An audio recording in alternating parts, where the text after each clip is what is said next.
Okay, hi. So now we are going to discuss our next topic, which is the types of framework.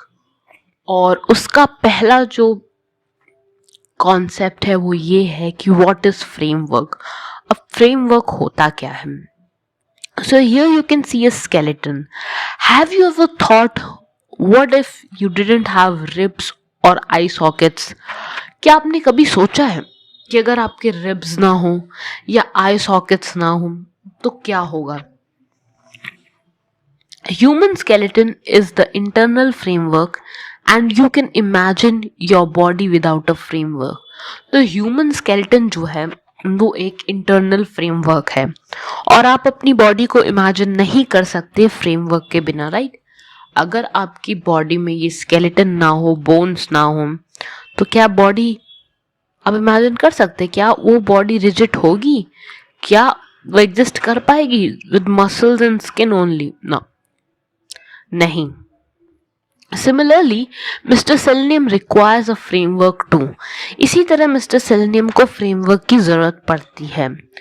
Without framework, we will place the code as well as data in the same place, which is neither reusable nor readable. तो framework के बिना क्या होगा? हम जो सारा code है और जो सारा डेटा है वो एक सेम प्लेस पे रख देंगे और वो ना तो रीयूजेबल होगा और ना ही रीडेबल होगा. इसलिए हमें फ्रेमवर्क की ज़रूरत पड़ती है. Selenium framework is a code structure that helps to make code maintenance easy. Selenium framework एक कोड स्ट्रक्चर है जो हमें मदद करता है कि हम कोड मेंटेनेंस को कैसे इजी कर सकें, राइट?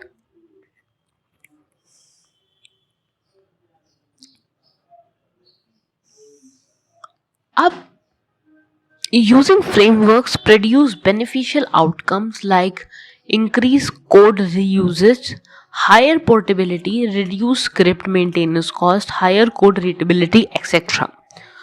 तो फ्रेमवर्क को यूज करके क्या होता है? हम बेनिफिशियल आउटकम्स लाते हैं, जैसे इंक्रीज्ड कोड रीयूसेज, हम कोड को रीयूज कर सकते हैं, पोर्टेबिलिटी बढ़ा सकते हैं, ठीक है, स्क्रिप्ट मेंटेनेंस कॉस्ट जो है, मेंटेनेंस कॉस्ट है उसको रिड्यूस कर सकते हैं, हायर कोड रीडेबिलिटी, कोड की रीडेबिलिटी को बढ़ा सकते हैं. Types of frameworks. अब टाइप्स ऑफ फ्रेमवर्क्स क्या हैं? There are mainly 3 types of framework created by Selenium WebDriver to automate manual test cases. 3 framework हैं जो Selenium WebDriver में क्रिएट हुए हैं, जो कि जो मैनुअल टेस्ट केसेस है उनको ऑटोमेट करने के लिए. कौन कौन से हैं? Data driven test framework, keyword driven test framework और hybrid test framework. Data driven test framework जो डेटा ड्रिवन हो, कीवर्ड ड्रिवन हो, और हाइब्रिड टेस्ट फ्रेमवर्क जो हाइब्रिड हो. अब इसमें से सबसे पहला जो फ्रेमवर्क है वो है what is data driven test framework.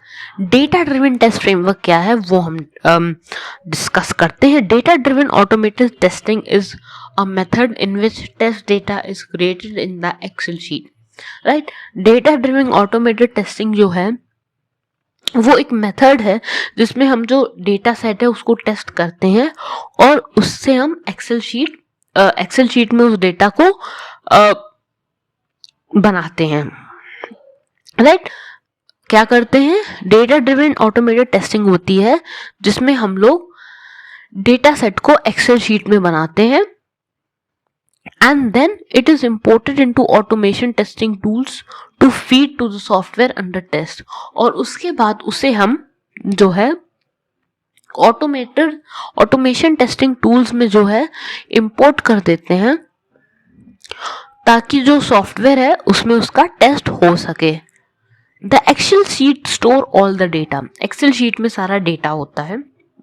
Data driven framework is one of the popular automation testing framework in the current market. और अभी की करंट मार्केट में डेटा ड्रिवन फ्रेमवर्क जो है वो पॉपुलर ऑटोमेशन टेस्टिंग फ्रेमवर्क है in the current market. So that's all for this video. आपको ये सारा फ्रेमवर्क बताना और डेटा ड्रिवन फ्रेमवर्क बताना ही इस वीडियो का पूरा कॉन्सेप्ट था.